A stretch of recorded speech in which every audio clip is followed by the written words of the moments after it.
జాతీయ తెలుగు ప్రజలందరికీ నమస్కారం.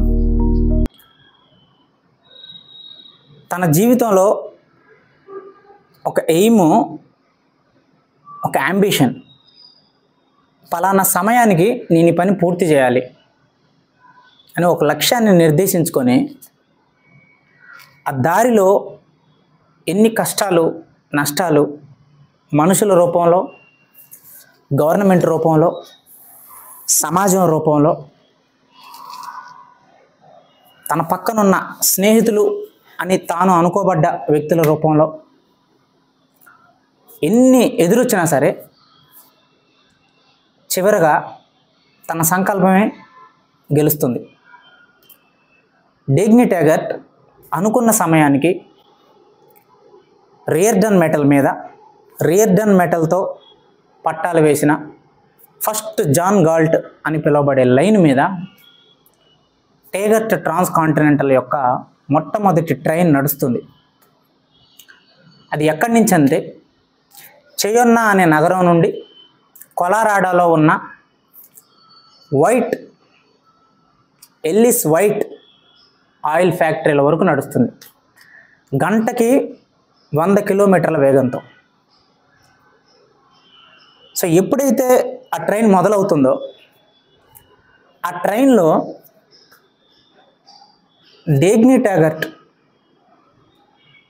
తన మనసులో ఎలాంటి ఫీలింగ్స్, తాను ఎలాంటి ఒక గొప్ప ఆనందాన్ని అనుభూతి చెందింది అనే విషయాన్ని ఒక 7-8 పేజీలు రాస్తారు ఐన్ రాండ్ గారు. మనుషుల రూపంలో, సమాజం రూపంలో, ప్రభుత్వం రూపంలో, డబ్బు రూపంలో ఎన్ని సమస్యలు ఎదురొచ్చినా సరే మొట్టమొదట ఆ ట్రైన్ ఎక్కి ఇంజిన్ స్టార్ట్ చేసి రియర్డన్ పట్టాల మీద ఆ ట్రైన్ నడవటం మొదలుపెట్టినప్పుడు, ప్రయాణం మొదలైనప్పుడు ఒక్క క్షణంలో తాను పడ్డ కష్టాలు కానీ, ఎదుర్కొన్న సమస్యలు కానీ అన్నిటినీ మర్చిపోతుంది. మర్చిపోయి ఆ ఇంజిన్ మీద డ్రైవర్, ఆ ఇంజిన్ లోపల ఉన్న స్టీరింగ్ మీద చేయబెట్టి నడుపుతున్నప్పుడు అతను, ఆ డ్రైవరు చాలా కొన్ని 10 సంవత్సరాల అనుభవం ఉంది ట్రైన్ ఇంజిన్ నడపటంలో. ఆ నడుపుతున్నప్పుడు డేగ్నీ ట్యాగర్ట్ తనకు దూరంగా ఒక 2-3 అడుగుల దూరంలో అదే ఇంజిన్లో కూర్చున్న డేగ్నీ ట్యాగర్ట్ ఆ డ్రైవర్ను చూస్తుంది. ఆ డ్రైవర్ను చూస్తూ ఒక స్టీరింగ్ 16-17 మోటార్ ఇంజన్లని, అంటే ఆ ట్రైన్ యొక్క 16-17 మోటార్లు, ఇంజిన్ సిస్టమ్ ఉంటుంది లోపల. ఆ ఇంజన్లో ఏదైతే మొత్తం ట్రైన్ నడిపించే ఇంజన్ లోపల 20 దాకా కొన్ని మోటార్లు ఉంటాయి లోపల. ఒక పెద్ద సర్క్యూట్ ఉంటుంది, ఒక ఎలక్ట్రికల్ సిస్టమ్ ఉంటుంది, ఒక జనరేటర్ సిస్టమ్ ఉంటుంది. ఆ మోటార్లో ఉంచి, ఆ జనరేటర్లో ఉంచి అనుకున్న పరిస్థితులు అనుకున్నట్టుగా.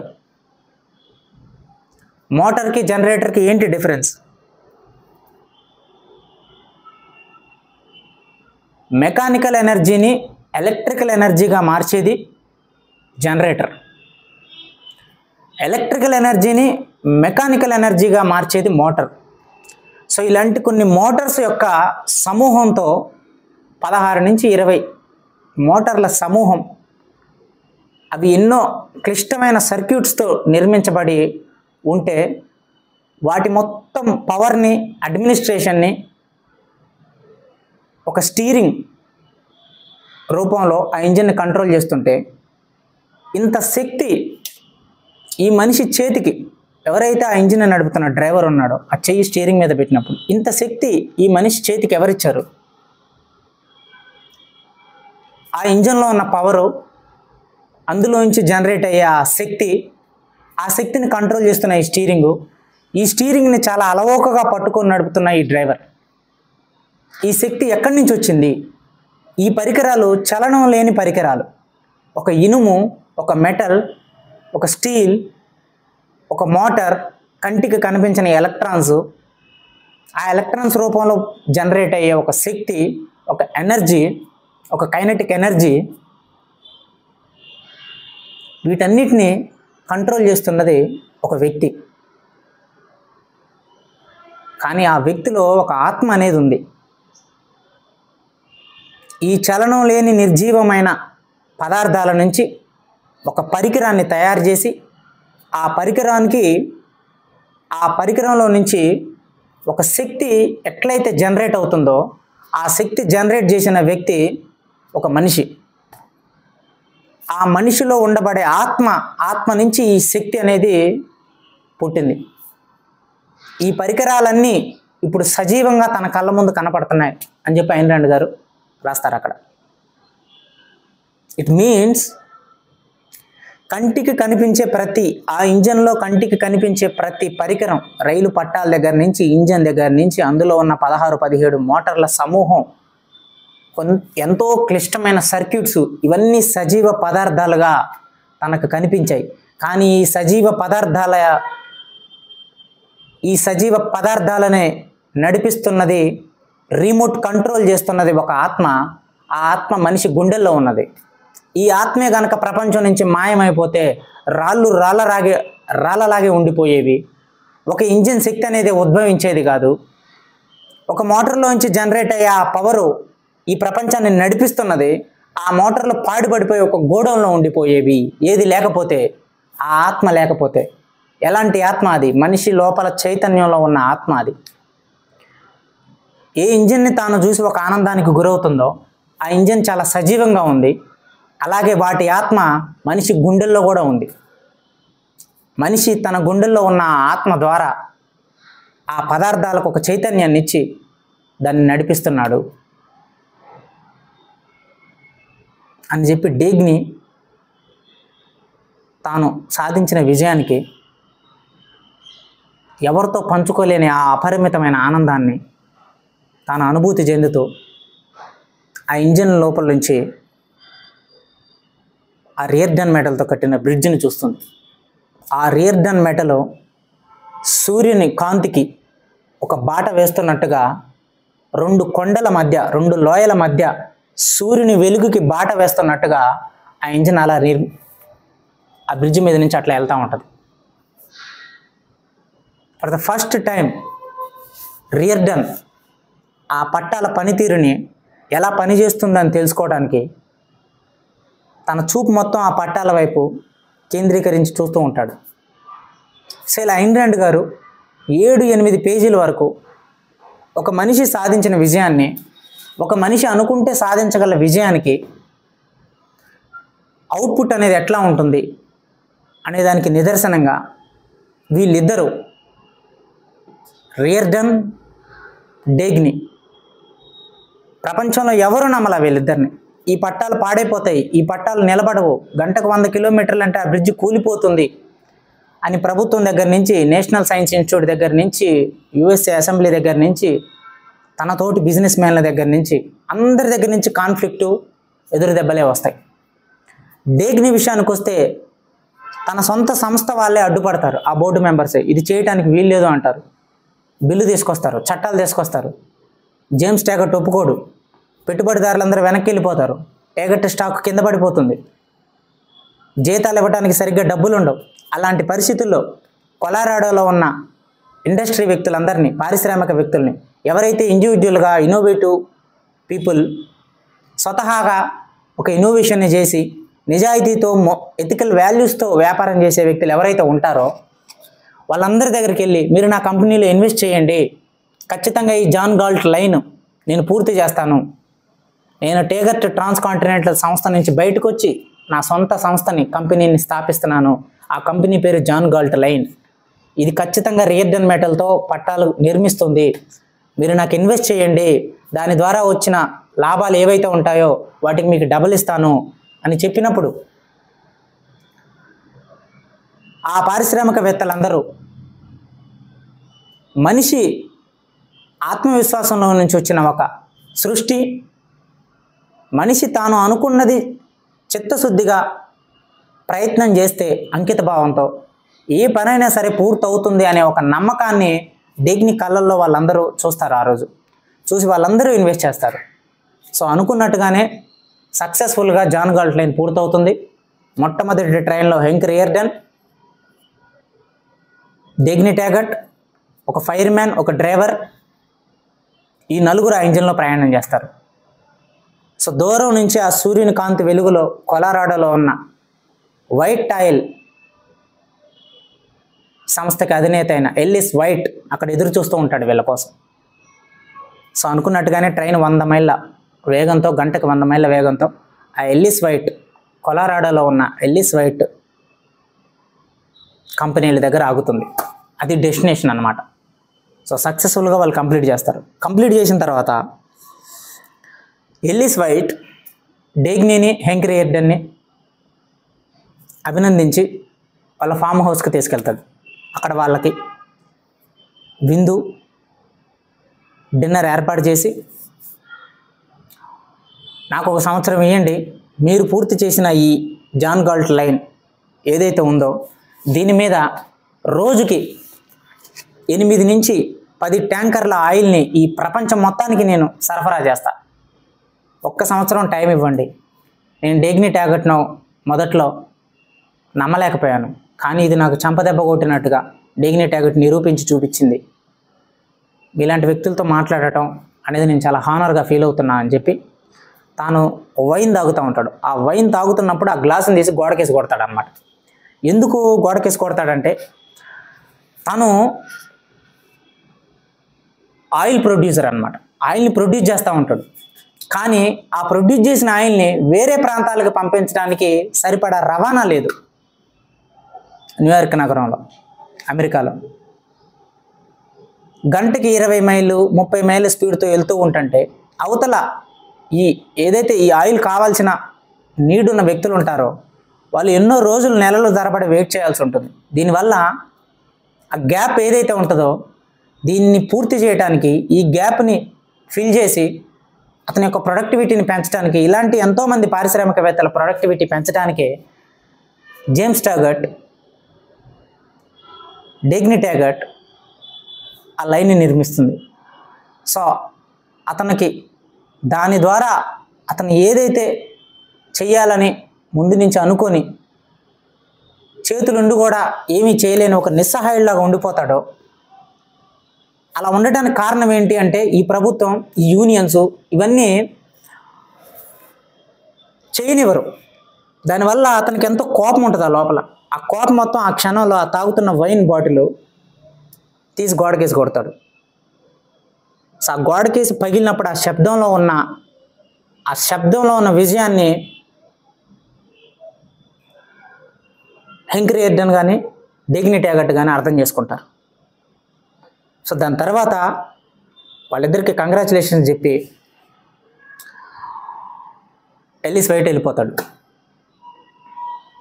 సో వెళ్ళిపోయిన తర్వాత వీళ్ళిద్దరూ సెకండ్ ఫ్లోర్లోని వీళ్ళకి డిక్లేర్ చేయబడ్డ గెస్ట్ హౌస్లోకి వెళ్తారు. వెళ్ళిపోతున్న సమయంలో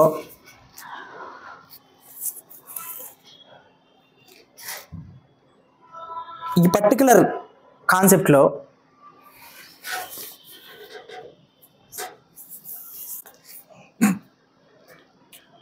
వెళ్ళిపోతున్నప్పుడు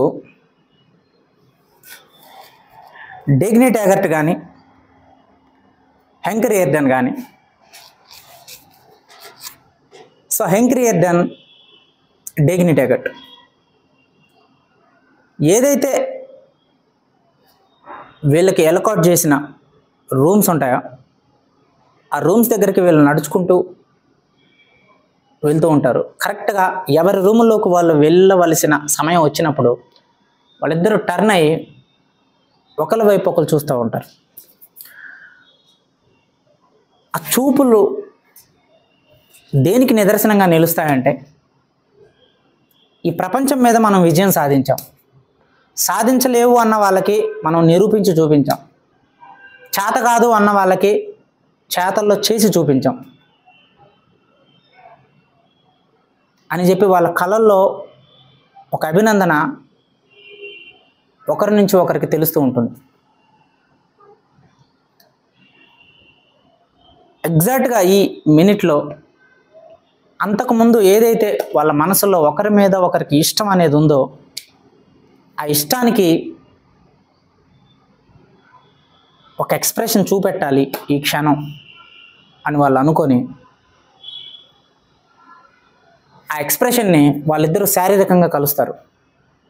శారీరకంగా కలిసి ఆ ఎక్స్ప్రెషన్ని వాళ్ళు ఒకరికొకరు ఎక్స్ప్రెస్ చేస్తారు. సో ఇక్కడితో చాప్టర్ 8 అయిపోతుంది. ఈ చాప్టర్ 8లో మెయిన్ పాయింట్ ఏంది?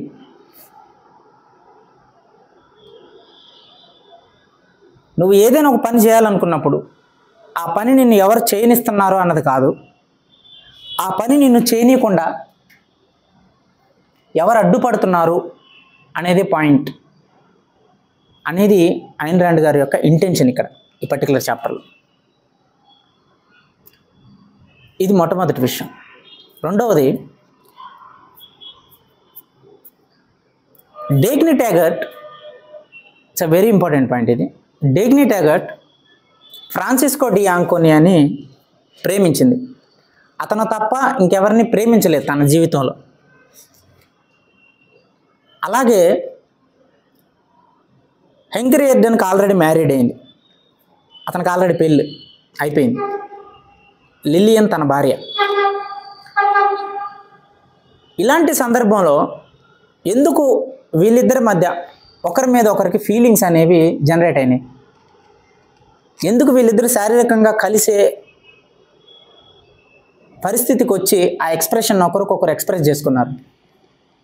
అంటే ఇది కేవలం ఒక మనిషి నుంచి ఇంకొక మనిషి కోరుకునే ఒక లస్ట్ఫుల్ కోరిక దానివల్ల జరిగిందా? లేదు ప్రేమ అనే ఒక రూపంలో వాళ్ళ మనసులో ఉన్న కోరికలు ఏవో తీర్చుకోవడం కోసం జరిగిందా? How it is possible? ఈ పర్టికులర్ ఎలిమెంట్లో ఐన్ ర్యాండ్ గారు ఏం చెప్పాలని ప్రయత్నించారు ఈ ఎలిమెంట్ ద్వారా? పెళ్ళైన వ్యక్తి ఇంకొక అమ్మాయి మీదకి తన మనసు అనేది ఎందుకు వెళ్ళింది? ఆల్రెడీ చిన్నప్పటి నుంచి ప్రేమించిన వ్యక్తి ఫ్రాన్సిస్కో డి ఆంకోనియా అనే వ్యక్తి ఉండగా డేగ్నీకి ఎందుకు హెంక్రీ ఎర్డెన్ వైపు తను ఆకర్షితురాలయ్యింది? సో దానికి కారణం ఏంటంటే, ఎవరైనా సరే జీవితంలో ఎవరైనా సరే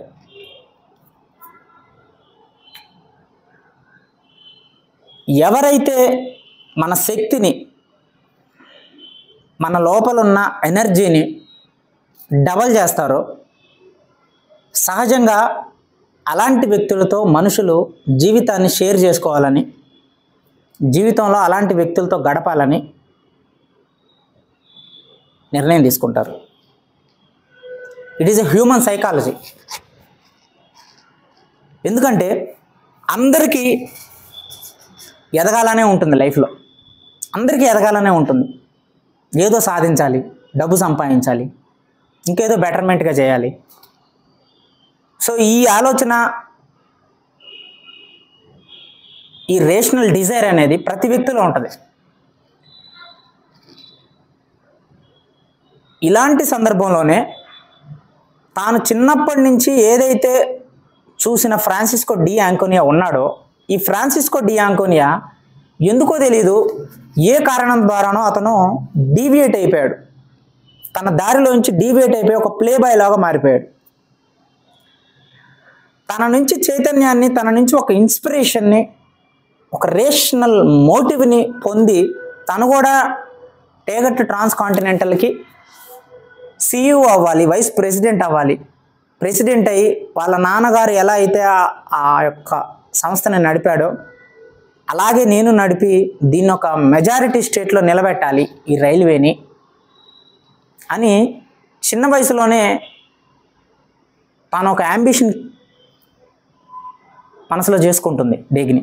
కానీ మధ్యలో వీడు చేంజ్ అయిపోయేటప్పటికి అతన్ని కలిసినప్పుడల్లా తన లోపల ఉండే ఇంటర్నల్ ఇన్స్టింక్ట్, ఎమోషన్ డౌన్ అవుతుంది.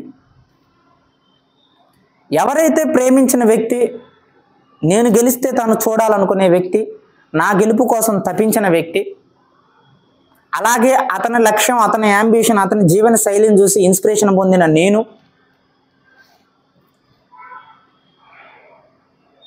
ఈరోజు అదే వ్యక్తితో నేను కలుస్తున్నప్పుడు ఎందుకో నా ఎనర్జీ డౌన్ అవుతుంది. వై? ఎందుకు అంటే ఫ్రాన్సిస్కో డి యాంకోనియా ఎప్పుడైతే తన దారి మళ్ళీ అతను ఒక ప్లేబాయ్ లాగా మారిపోయాడో, ఒక గమ్యం లేని, గమనం లేని ఒక గాలిపటంలా ఏ పని ఎందుకు చేస్తున్నాడో ఒక క్లారిటీ లేకుండా ఒక తెగిపోయిన గాలిపటంలా వెళ్ళిపోతుండగా తన జీవితంలో డేగ్నీ ట్యాగర్ట్కి ఇంకా బలం రావట్లా. So it means it's very clear. ప్రేమ అనే పదానికి ఐన్ ర్యాండ్ గారు చెప్పింది ఏంటంటే, ప్రేమ అని కానీ వాట్ ఎవర్ ఇట్ మేబీ, ప్రేమ, పెళ్ళి, ఏదో పదాలు వాడుతూ ఉంటారు మనుషులు సహజంగా, నీ మీద నాకు అనురాగం ఉంది, అనుబంధం ఉంది అని. But very core fundamental point ఏంటంటే, మన ఎనర్జీని ఎవరైతే డబల్ చేస్తారో అలాంటి వ్యక్తులతోనే జనాలు ఉండటానికి ఇష్టపడతారు అనేది ఐన్ ర్యాండ్ గారు చెప్పిన ట్రూత్ ఇక్కడ.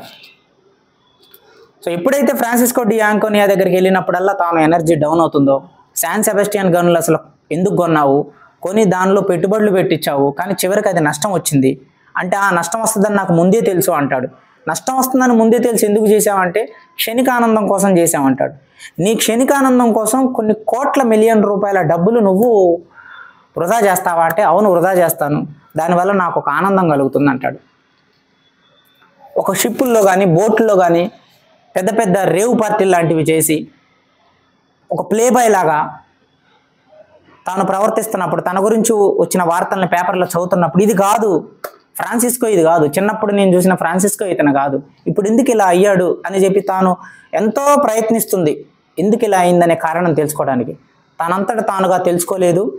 అడిగినప్పుడు ఫ్రాన్సిస్కో కూడా నేను చెప్పలేను అంటాడు. ఆఖరికి నేను ఇప్పుడు కొత్త కంపెనీ పెడుతున్నాను ఈ జాన్ గాల్ట్ లైన్ పూర్తి చేయడానికి, నీ జీవితంలో నువ్వు తిరుగుళ్ళకి, అమ్మాయిలకి పెట్టిన డబ్బుల్లో ఒక పావలాలో 10వ వంతు కూడా ఉండదు, నాకు కావాల్సిన $15 మిలియన్ డబ్బు, ఒక బిచ్చగత్తలాగా నీ దగ్గరకు వచ్చాను, నాకు ఈ డబ్బు ఇవ్వు అని అంటే నేను ఇవ్వను అంటాడు. So in this series of situations తాను ఎప్పుడైతే ఒక మనిషి ఎదుటి వ్యక్తిలో ఉన్న ఎనర్జీని డబల్ చేయకపోయినా ప్రాబ్లం లేదు, ఎదుటి వ్యక్తిలో ఉన్న ఎనర్జీని ట్రిగ్గర్ చేయకపోయినా ప్రాబ్లం లేదు, కానీ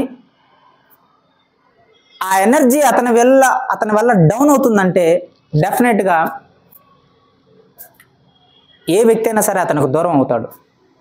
సో ఆ దూరమైన క్రమంలో డేగ్నీ ట్యాగర్ట్ ఫ్రాన్సిస్కో నుంచి మెల్లగా దూరం అవుతుంది, దూరం అయ్యింది కూడా. ఈ దూరం అయిన సందర్భంలోనే ఈ డేగ్నీ ట్యాగర్ట్ యొక్క ఎనర్జీని కానీ, తన లోపల ఉన్న చైతన్యాన్ని కానీ, ఒక పాజిటివ్ అవుట్లుక్ని కానీ మళ్ళీ ట్రిగ్గర్ చేసి దానికి ఒక హోప్ ఇచ్చింది ఎవరు? హెంక్ రియార్డన్. ఎలా? తాను మెటల్ కనిపెట్టాడు. ఆ మెటల్ కనిపెట్టడం ద్వారా ఈ మెటల్ని మరి ఎలా తాను కనిపెట్టాడు, కానీ కనిపెట్టింది సక్సెస్ అవ్వాలంటే దాన్ని వాడేవాడు ఒకడు ఉండాలి కదా. ఐఫోన్, యాపిల్ ఫోన్ కనిపెట్టినంత మాత్రాన గ్రేట్ కాదు, అది గ్రేట్, కానీ అది వాడినప్పుడే ఆ గ్రేట్నెస్కి ఒక మీనింగ్ వస్తుంది. సో మరి తన మెటల్ని ఎవరు వాడట్లేదు, సమాజంలో ఎవడు రిస్క్ చేయట్లేదు. ఫర్ ద ఫస్ట్ టైం డేగ్నీ వస్తుంది, నేను వాడతాను, నీ మెటల్ ఫార్ములా చూశాను, డెఫినెట్గా I have faith in you. నీలో ఫెయిత్ ఉందంటే నీ ప్రతిభ మీద నాకు ఫెయిత్ ఉంది, నీ ఫార్ములాను చూశాను, డెఫినెట్గా ఇట్ విల్ వర్కౌట్ అని చెప్పి తాను మొట్టమొదటిసారిగా కాంట్రాక్ట్ ఇస్తుంది రియార్డన్కి. ఇక్కడ ఏమైంది? ఎవరు తన మెటల్ని స్వీకరించని, యాక్సెప్ట్ చేయని ఆ కఠినమైన పరిస్థితుల్లో ఫస్ట్ టైం డేగ్నీ తనకొక కాంట్రాక్ట్ ఇచ్చి, నువ్వు చేయి, నీ పట్టాలని నేను నిర్మిస్తాను, ఒక రైల్వే లైన్లో తీసుకొని డెఫినెట్గా నువ్వు సక్సెస్ అవుతావు అని ఒక హోప్ ఇచ్చినప్పుడు అతని ఎనర్జీ డబల్ అవుతుంది. అందుకు అతను డేగ్నీ వైపుగా ఆకర్షితుడవుతాడు హ్యాంక్, ఆల్రెడీ తనకు పెళ్ళైందని తెలిసిన. ఇదే సందర్భంలో తన టేగర్ట్ ట్రాన్స్ కాంటినెంటల్ని ఆ రెవెన్యూని పెంచాలి, ఒకప్పుడు వాళ్ళ నాన్నగారు నడిపినప్పుడు ఉండే అంత గొప్ప స్థాయికి ఆ రైల్వేని తీసుకెళ్లాలంటే రైలు వేగం పెరగాలి. వేగం పెరగాలంటే ఆల్రెడీ ఉన్న స్టీల్ మీద అది గంటకి 20-30 స్పీడ్ తప్పించి ఎక్కువ వెళ్ళలేకపోతుంది. సో ఆ స్పీడ్ పెరగాలంటే ఈ మెటల్ని వాడాలి. ఆ మెటల్ రియర్డన్ కనిపెడతాడు కాబట్టి, రియర్డన్ డేగిని నమ్ముతాడు కాబట్టి నువ్వు చేస్తావు, నువ్వు ఖచ్చితంగా చేయగలవు, నేను కూడా నీ జాన్ గాల్ట్ ఇన్వెస్ట్ చేస్తానని ఇన్వెస్ట్ చేసినప్పుడు $1 మిలియన్ చెక్ తనకి ఇచ్చినప్పుడు వద్దు హెంక్ అని అన్నప్పుడు, లేదు నేను నా స్వార్థం కోసం ఇస్తున్నాను, నువ్వు ఖచ్చితంగా సక్సెస్ అవుతావు, నువ్వు సక్సెస్ అయినప్పుడు నేను ఇచ్చిన $1 మిలియన్ నేను తిరిగి రిటర్న్ ఎంత తీసుకోవాలో నాకు తెలుసు అని చెప్పి తన లాభం కోసం చేసినా సరే అందులో ఒక బిజినెస్ మ్యాన్కు ఉండే స్పిరిట్ ఉంది. సో ఇలా వాళ్ళిద్దరూ ఒకరిలో ఉండే ఇన్స్పిరేషన్ని ఇంకొకరు ఇంటర్చేంజ్ అవ్వటం ద్వారా ఫీలింగ్స్ అనేవి వాళ్ళిద్దరి మధ్య జనరేట్ అవుతాయి. This is what the point. ఇదేదో రోడ్ల మీద బైకులు పెద్ద పెద్ద సౌండ్లు చేసుకుంటా, బుల్లెట్ల మీద, R15 బైకుల మీద మంచి మంచి బ్రాండ్ చొక్కాలు వేసుకొని ఊరికి అసలు ఏ పర్పస్ లేకుండా ఊరికే ఒక లస్ట్ఫుల్తో చూసి ఆ ఎక్స్ప్రెషన్తో జనరేట్ అయిన ఒక ఎమోషన్ కాదు వీళ్ళిద్దరి మధ్య. This is what the intention of Ayn Rand మనకి ఇక్కడ చెప్తుంది. మరి ఎందుకు తనకి పెళ్ళైన తన భార్య ఉంది అని తెలిసినా, తనని మోసం చేయకూడదు అని తెలిసినా,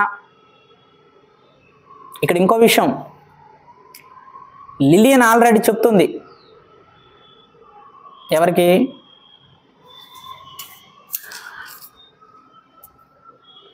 హెంక్ రియర్డన్కి.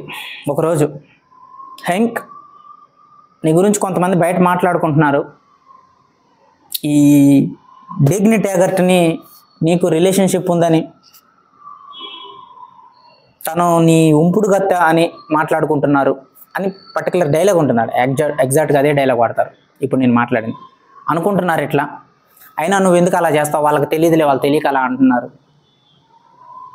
ఒకవేళ నువ్వు వేరే వ్యక్తులతో రిలేషన్ పెట్టుకోవాలన్నా, ఒక ఇటాలియన్ ఫేస్, ఒక మంచి అందంగా ఉన్న గోల్డ్ కలర్ హెయిర్ ఉన్న అమ్మాయితో, అట్లాంటి అమ్మాయితో నువ్వు రిలేషన్షిప్ పెట్టుకుంటావు. కానీ చూడటానికి అబ్బాయిలాగా ఉండి అమ్మాయిలో ఉండవలసిన ఏ ఫార్మాట్, కోరిక, ఆ సెన్సిటివ్ ఎబిలిటీసే లేని ఒక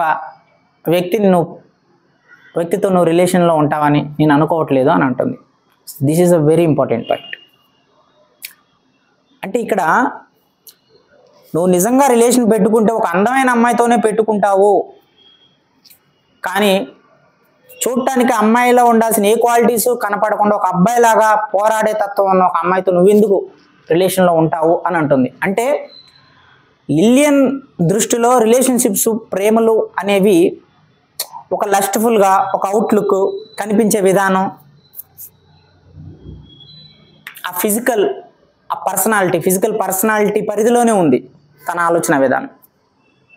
కానీ ఇక్కడ వారిద్దరూ ఒకరినొకరు కలుస్తున్నప్పుడు, హెంక్ రియర్డన్ కానీ డేగిని కానీ,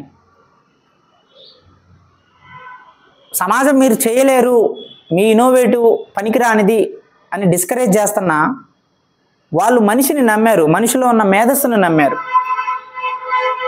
మనిషికున్న ప్రతిభని నమ్మారు, మనిషికున్న టూల్స్ని నమ్మారు, ఒక ఆబ్జెక్టివ్ పెట్టుకున్నారు. ఆ ఆబ్జెక్టివ్ వైపుగా నిరంతరం వాళ్ళ జీవితాలని శ్రమించి వాళ్ళ యొక్క రక్తాన్ని ధారపోశారు. అందులో ఉన్న ఒక అకుంఠిత దీక్ష, ఒక నిరంతర శ్రమలో నుంచి ఒక అండర్స్టాండింగ్ వాళ్ళిద్దరి మధ్య ఏర్పడుతుంది.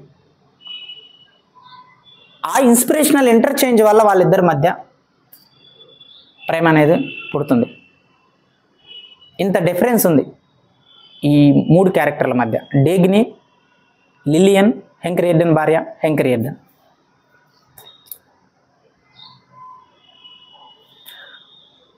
ఇది మూడవది ఏంటంటే, ఎందుకు మరి హెంక్ రియర్డన్ 1కి 4 సార్లు ఆ రోజు మ్యారేజ్ డే రోజు డేగ్ని వచ్చినప్పుడు డేగ్ని పలకరిస్తున్నా సరే దూరం వెళ్ళిపోతూ ఉంటాడు. ఎందుకనంటే తనకు మ్యారేజ్ అయింది, తప్పు చేయకూడదు, వేరే వాళ్ళతో మనం అట్లా మూవ్ అవ్వకూడదు, బికాజ్ మనల్ని నమ్ముకొని ఒకరు ఉన్నారు ఇక్కడ, అని చెప్పి అవాయిడ్ చేస్తూ ఉంటాడు డేకిని. కానీ అవాయిడ్ చేసి చేసి చేసి ఇన్ని రోజులకి వాళ్ళు ఎందుకు ఈరోజు కలిశారు, వాళ్ళు ఎందుకు శారీరకంగా సాన్నిహిత్యంగా కలిశారు after success of John Galt line అంటే, ఒక గొప్ప విజయాన్ని పొందిన తర్వాత ఆ గొప్ప విజయాన్ని వాళ్ళు ఎన్నో రాత్రుల విజన్ వాళ్ళ ప్లాన్ ద్వారా సాధించటం వల్ల ఆ సాధించిన విజయాన్ని వాళ్ళు చూపుల ద్వారా, మాటల ద్వారా, కంగ్రాచులేషన్స్ ద్వారా, డబ్బు ద్వారా, దేని ద్వారా చేసుకున్న ఇంటర్చేంజ్ అవ్వట్ల. అంటే it is not worth enough to share. So ఇంకా ఆ గొప్ప విజయాన్ని వాళ్ళు ఒకరికొకరు ఎలా షేర్ చేసుకోవాలి అని అంటే వాళ్ళకి మిగిలింది that is the only one expression, that sexual act. దానివల్ల అది మాత్రమే వాళ్ళిద్దరూ ఇంటర్చేంజ్ చేసుకోగల ఒక గొప్ప గిఫ్ట్ అని ఒకరికొకరు ఫీల్ అయ్యారు. So the physical relationship is not based on the lust, the physical relationship is not based on the money, not based on the physical personality. Their Dagny and Hank Rearden physical relationship and physical touch is based on the achievement, the great innovation of them. ఇది actual context. తన ఫ్యామిలీకి ద్రోహం చేయకూడదు, especially తన భార్యకి ద్రోహం చేయకూడదు అని చూస్తూ ఉన్నా సరే, సో ఎక్కడి నుంచో ఎలా అయితే డేగ్ని ఫ్రాన్సిస్కోని కలిసినప్పుడు తన ఎనర్జీ డౌన్ అవుతూ ఉంటుందో బికాస్ ఆఫ్ ఫ్రాన్సిస్కో ఆబ్జెక్టివ్స్, అతను చేస్తున్న పద్ధతులు, అతను చేస్తున్న పనుల వల్ల, సేమ్ హెంక్ రియార్డన్ భార్య లిలియన్ చేస్తున్న పనుల ద్వారా కూడా హెంక్ రియార్డన్ యొక్క ఎనర్జీస్ అనేవి డౌన్ అవుతూ ఉంటాయి. ఎనర్జీ డౌన్ అవడం అంటే ఏంటి? ఎనర్జీ డౌన్ అవడం అంటే ఏదో చెయ్యాలని తపన, స్పిరిట్ ఉన్న వాడిని నిరాశాపరమైన వాతావరణంలో ఉన్నప్పుడు కానీ, నిరాశాపరమైన వ్యక్తులతో ఉంటున్నప్పుడు తన ఎనర్జీస్ అనేవి డౌన్ అవుతాయి. It is a psychology. 10 మంది నెగిటివ్ వ్యక్తులు 100 మంది పాజిటివ్ ఉన్న వ్యక్తులను ఇంపాక్ట్ చేయగలరు. సో ఈ లిలియన్ మొదటి నుంచి కూడా హెంక్ రియార్డన్ చాలా డౌన్ అవుతూ ఉంటాడు. ఎట్లా డౌన్ అవుతాడు? హెంక్ రియార్డన్ యాక్చువల్గా బేసికల్లీ అతను ఈజ్ హైలీ టాలెంటెడ్. చిన్నప్పటి నుంచి పెళ్ళి చేసుకోవద్దు అనుకుంటాడు, కానీ పెళ్ళి చేసుకుంటాడు. ఎందుకు చేసుకుంటాడు? ముందు చాప్టర్లో మనకి క్లారిటీగా ఎక్స్ప్లెయిన్ చేశారు ఆయన రెండు గారు. ఒకసారి రిమైండ్ చేస్తాను. తన శరీరంలో ఉండే కోరికల్ని తాను కాంకర్ చేయలేకపోతాడు. తన శరీర వ్యామోహాన్ని జయించలేకపోతాడు. ఆ శరీర వ్యామోహానికి లొంగిపోవడం వల్ల ఆ వ్యామోహాన్ని షేర్ చేసుకోవడానికి తనకు ఒక వ్యక్తి కావాలి. ఆ వ్యక్తి ఎలా ఉంటే బాగుంటుంది అని అంటే, అలా అని నార్మల్గా ఉంటే బాగోదు, కొంచెం ఒక డిగ్నిఫైడ్గా ఒక రాజవంశస్థుల నుంచి వచ్చిన అమ్మాయి అయితే బాగుంటుంది అని చెప్పి తనని చేసుకుంటాడు. చేసుకొని ఆ శారీరక వ్యామోహం షేర్ చేసుకోవడం కోసమే తాను పెళ్లి చేసుకుంటాడు. కాబట్టి పెళ్ళి అనే కాన్సెప్ట్లో అచీవ్మెంటు, ఎన్లైట్మెంట్ కానీ, the enlightenment in the sense with respect to ఏదో సాధించాలి అనే ఒక జ్ఞానోదయం అని, ఒక టెక్నికల్ టెంపర్మెంట్ కానీ, ఒక ఇంప్రూవ్మెంట్ కానీ, ఇట్లాంటి ఏ అంబిషన్స్, ఏ మూమెంట్స్ కలవకుండా కేవలం శారీరక వ్యామోహాల్ని ఇంటర్చేంజ్ చేసుకోవడం కోసమే ఒక పెళ్ళి అనే కాన్సెప్ట్ ఎక్కువ యూజ్ అవుతుంది అనేది ఐన్ ర్యాండ్ గారి యొక్క ఉద్దేశం ఇక్కడ. సో అందుకే హెంక్ రియార్డన్ క్యారెక్టర్ ద్వారా అది బిల్డప్ చేశారు ఐన్ ర్యాండ్ గారు. అది 3 డైలాగుల ద్వారా మీకు క్లారిటీ వస్తుంది. ఫస్ట్ డైలాగ్, ఏదైతే వ్యామోహంతో నేను లిలియన్ని పెళ్లి చేసుకున్నానో, పెళ్ళైన 3-4 నెలలకే ఆ కాంక్ష నాకు పోయింది. ఇప్పటి నుంచి ఈ బంధాన్ని భరించడం నాకు చాలా కష్టంగా ఉంది అంటాడు. కష్టంగా ఉంది అనే మాట ఎందుకు వచ్చింది అని అంటే, తన కాంక్ష తీరిపోవటం వల్ల కాదు. ఈ హెంక్ రియార్డన్లో ఉన్న ఆ ఇన్నోవేటివ్ అవుట్లుక్ని తాను ఏ రోజు సహకరించకపోగా ఎప్పుడు డిగ్రేడ్ చేసి మాట్లాడుతూ ఉంటుంది. అలాగే ఏదైతే వ్యామోహాన్ని తాను షేర్ చేసుకోవాలనుకున్నప్పుడు సపోర్టివ్గా ఆమె వైపు నుంచి ఆ కైండ్ ఆఫ్ ఇన్వాల్వ్మెంట్ కానీ ఆ కైండ్ ఆఫ్ న్యాచురల్ ఇన్స్టింక్ట్ కానీ తన వైపు నుంచి రాకపోవటం వల్ల ఇతను కేవలం ఏదో ఒక జంతువులాగా తాను మాత్రమే ఏదో పోయి ఒక పని ఇండివిజువల్గా తానే చేసుకొని వచ్చినట్టుగా ఫీల్ అవుతూ ఉండేవాడు ఆ సాన్నిహిత్యంలో. ఆ ఎక్స్ప్రెషన్ ఐన్ ర్యాండ్ గారు 3 డైలాగుల ద్వారా చెప్పారు. ఫస్ట్ డైలాగ్, ఎప్పుడైతే హెంక్ రియార్డన్ లిలియన్ని శారీరక సాన్నిహిత్యం కలిసిన తర్వాత నెక్స్ట్ మినిట్ లిలియన్ ఒక మాట అంటుంది, ఇప్పుడు నేను పడుకోవచ్చా అంటుంది. ఆ పర్టికులర్ డైలాగ్కి Hank Rearden for the first time మనసులో అనుకుంటాడు, ఈ హింస నేను భరించాల్సిందే, ఎందుకంటే ఏ కాంక్ష కోసం అయితే నేను చేసుకున్నానో సో ఆ రోజే నాకు హింస మొదలైంది అని అంటాడు. రెండవ డైలాగు, మళ్ళీ మరొక రోజు శారీరక సాన్నిహిత్యం జరిగిన తర్వాత for the next minute Lillian అంటుంది, ఇంతకన్నా చౌకబారు పని ఈ భూమి మీద ఇంకొకటి ఉండదు అని అంటుంది. దట్ టైమ్ ఆల్సో హెంక్ రియార్డన్ అనుకుంటాడు, ఈ హింసకి నేను తగిన వాడినే, ఇది నేను భరించాల్సిందే అనుకుంటాడు. థర్డ్ టైం మళ్ళీ శారీరక సాన్నిహిత్యంగా వాళ్ళు కలిసిన తర్వాత ఇమీడియట్ నెక్స్ట్ టైం లిలియన్ అంటుంది, మనుషుల్లో మగవాళ్ళు అనేవాళ్ళు జంతువులకు మించి ఎదిగారు, జంతువులకు మించి వీళ్ళల్లో గొప్ప గుణాలు ఉన్నాయి అనే భ్రమ అయితే నాకు లేదు అని అంటుంది. Fourth time after their physical touch immediately తాను కొంచెం రూమ్కి దూరంగా వెళ్ళిపోయి ఒక లైట్ వేసుకొని ఏదో ఒక క్యాలెండరో ఏదో సంథింగ్ చదువుకుంటూ ఉంటుంది. ఈ 4 సందర్భాల ద్వారా ఐన్ ర్యాండ్ గారు హెంక్ రియార్డన్కి లిలియన్కి మధ్య ఉన్న అండర్స్టాండింగు ఆ యొక్క ఇన్వాల్వ్మెంట్ పర్సంటేజ్ని మనకు చెప్పారనమాట. సో తాను కలుస్తున్నప్పుడు కానీ ఆ కలుస్తున్న దాంట్లో ఇన్వాల్వ్మెంట్ కానీ తాను ఏదైతే కాంక్ష కోరుకుంటున్నాడో అదే రకమైన కాంక్ష ఎదుటివైపు నుంచి రావటం కానీ ఆ అండర్స్టాండింగ్ ఆ సాన్నిహిత్యం లేదు. నేను నీ కోసం చేస్తున్నాను, నాకు ఇష్టం లేదు అనే ఒక మొక్కుబడిగా లిలియన్ చేయటం ద్వారా తన మీద తనకే అసహ్యం వస్తుంది హెంక్ రియార్డన్కి. ఆ అసహ్యంలో నుంచి తన శారీరక వ్యామోహం మీద కూడా ఒక అసహ్యం పుట్టి దీనికోసమే కదా నేను చేసుకున్నాను, సో ఈ హింస నేను భరించాల్సిందే అంటాడు. అలాగే ఈ లిలియన్ ఏదైతే సాన్నిహిత్యంలో ఒక యాటిట్యూడ్ చూపించిందో రియల్ టైంలో కూడా ఇదే యాటిట్యూడ్ చూపిస్తుంది. తనకు ఏ రోజు కూడా మోటివ్గా సపోర్టివ్గా ఉండదు. దీనివల్ల హెంక్ రియార్డన్ ఒక అలోన్నెస్ అప్పుడప్పుడు ఫీల్ అవుతూ ఉంటాడు. ఈ అలోన్నెస్ని మళ్ళీ నువ్వు చేయగలవు అనే ఒక స్పిరిట్తో ట్రిగ్గర్ చేసింది డేగ్ని. అందువల్ల డేగ్నీకి అట్రాక్ట్ అవుతాడు. Attraction in the sense understanding లెవెల్లో అట్రాక్షన్, నాట్ బయట కనిపించే దాంట్లో కాదు. సో ఆ రకంగా వాళ్ళు సాధించలేరు అన్న విజయాన్ని వాళ్ళ నిరంతర పోరాటంతో సాధించడం ద్వారా ఆ యొక్క గ్రేట్ మూమెంట్ని వాళ్ళు సెలబ్రేట్ చేసుకుంటారు. This is the pure expression of Ayn Rand.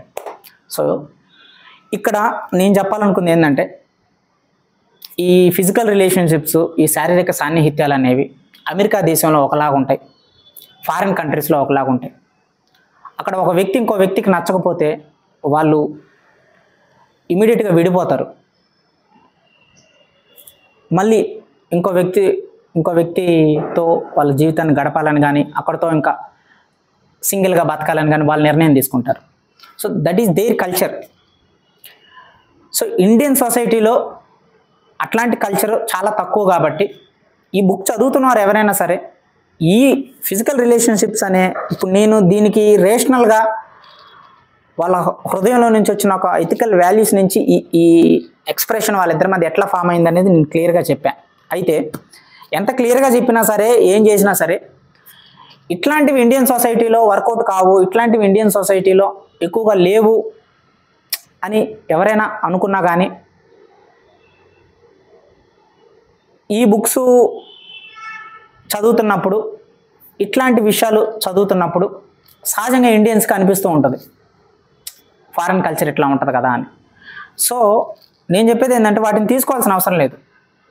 ఏదైతే మనిషి ఇన్నోవేటివ్గా, క్రియేటివ్గా చేయాలనుకున్నప్పుడు సమాజం నుంచి వచ్చే కాన్ఫ్లిక్ట్ కానీ, మనుషుల నుంచి వచ్చే ఎదురు దెబ్బలు కానీ వాటిని తట్టుకొని మనిషి ఒక ఆబ్జెక్టివ్ పెట్టుకొని తన ఎయిమ్ వైపు ఎక్కడ డిస్టర్బ్ అవ్వకుండా, డిస్టర్బ్ అయినా మళ్ళీ శక్తిని నిలదీసుకొని ముందుకెళ్ళాలి, అనుకున్నది సాధించాలి అనే ఆ టెక్నికల్ స్పిరిట్ని మాత్రం తీసుకోండి. ఫిజికల్ రిలేషన్షిప్లో ఏదైతే అందులో కూడా రేషనల్ మొరాలిటీ ఉన్నా సరే అది ఇండియన్ సొసైటీకి వర్కౌట్ కాదన్నప్పుడు దాన్ని జస్ట్ పక్కకు నెట్టేయండి. There is no problem. So that is what chapter 8 అనమాట. వెస్ట్రన్ ఫిలాసఫర్స్లో మనకు నచ్చని ఒకే ఒక ఎలిమెంట్ ఏంటంటే ఈ ఫిజికల్ రిలేషన్షిప్స్.